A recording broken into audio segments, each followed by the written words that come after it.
Hello and welcome. So I'm extremely late to the party. Well, just a few days. The movie came out on the weekend. It is now the #1 movie in America, knocking off Star Wars at the top spot. This is my review of the sequel of a very unnecessary, pointless, stupid film from 2014. Here is Ride Along 2. My review of Ride Along 2. Yes, I went and saw it. I was curious about it just because I'm a fan of Ice Cube. I kind of like Kevin Hart. He impressed me last year with The Wedding Ringer. Yes, he's just a crazy black man that uses his hands and screams a lot, and that's really all his comedy is about.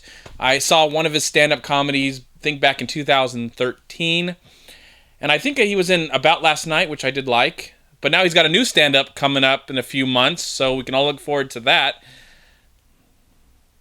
Whatever.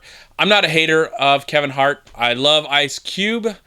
I'm not a fan of Ice Cube, the actor, sometimes. I don't think Ice Cube has been a great actor in a very long time. Maybe if he gets back with Chris Tucker or with David O. Russell, if you know what I mean when I'm talking about, Friday, Three Kings. So, anyways, what is this movie about?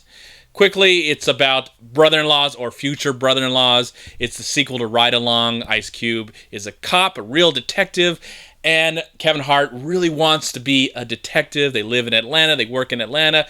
Kevin Hart is going to get married to Chris Rock, Ice Cube's sister, but in the process, something's going down in Miami, and they have to go down there.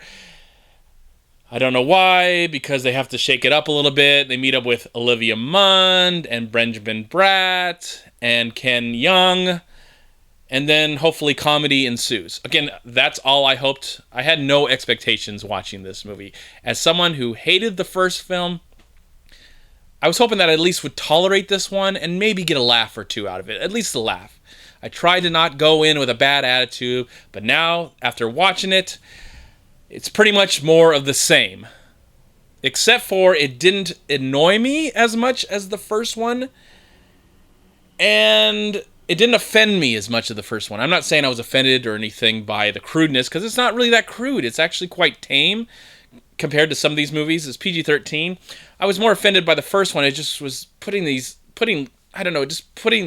anything into this film was just stupidity and idiocracy. Is that a word? Or that a movie?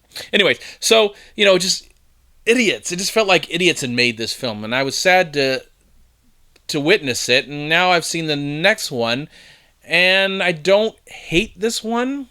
I don't particularly like this movie. I tolerated it again. Not funny at all. Not 1 minute of funny. Again, Kevin Hart's just shaking around and doing this a lot throughout the whole film, and he's good at it, and he looks like he's actually giving a damn about what's going on. Can't say the same for Ice Cube. Ice Cube's kind of playing the same character. He's mad. He's Ice Cube. I mean, people are just pretty much playing themselves in this film. Olivia Munn looks nice. She looks good. But everybody else, even Bruce McGill, great character actor, gets a few scenes and he's pretty much just playing himself. Beautiful locations. You can see where the money was spent in the locations. And there's some nice action set pieces. Car chases. There was one moment, because, Kevin Hart's character really likes video games. So there's one moment where the movie really gets really crazy, where it focuses back as they're driving around Miami. It becomes kind of a video game. I don't know. And the video game looked terrible to begin with, so it didn't help that it was going back. It was really jarring for that all to happen. But I wasn't offended that this movie wasn't funny. I just felt it was, again, another pointless run. And this movie made a lot of money, and it's January. January usually sucks. Sadly, there was a great film that came out last weekend that nobody really saw, by Michael Bay, of all people. I wish people saw that instead of this pretty much waste of time, this waste of energy. And a lot of people went into making this movie. I stayed for the credits. I watched the whole credits. See, all the people that went into making this film, a lot of wasted time. But of course, they made money. They don't care. It's a business. I totally understand that. And we'll probably get Ride Along 3 in a few years. I really hope and pray to the movie gods above that Ride Along 3 will be the last time it's not going to be the last time we're going to get a terrible movie, but the last time we get a Ride Along movie. I think this is done. I think they were done with the first one. Second one's not as bad, but it is one of the worst films I've seen this year. A movie I'm going to forget about, hopefully, by tomorrow. Probably not, but whatever. I like Kevin Hart. I think if they would have put energy into a story and a script, at the same time really achieve hilarity, then maybe this could have been successful, because I believe there is some talent here. But I just feel so drained and bloated and bored after watching it. So for that, I'm going to give Ride Along 2. I'm going to be very generous and give Ride Along 2 a happy 1 star out of 4. I'm very happy right now giving this 1 star. You know, most people have seen this movie already and they're going to go see it. No problem with that. But I'd say, instead of seeing this movie twice, go to Target and for only $19.99, Steelbook of Straight Outta Compton. This is a really great Ice Cube produced film about NWA. Just got it from Target. Lots of Steelbooks over there. $20. I'm happy, and I'll do a update for this coming very, very soon.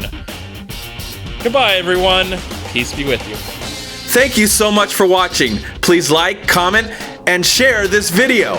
And also, please check out these amazing movie websites. And if you enjoyed this review, please click here to subscribe to my channel, and also please check out all my recent reviews right here on YouTube. Have a great day, live film, find peace, happiness, and harmony in anything and everything you do, and I'll talk to you at my next movie review.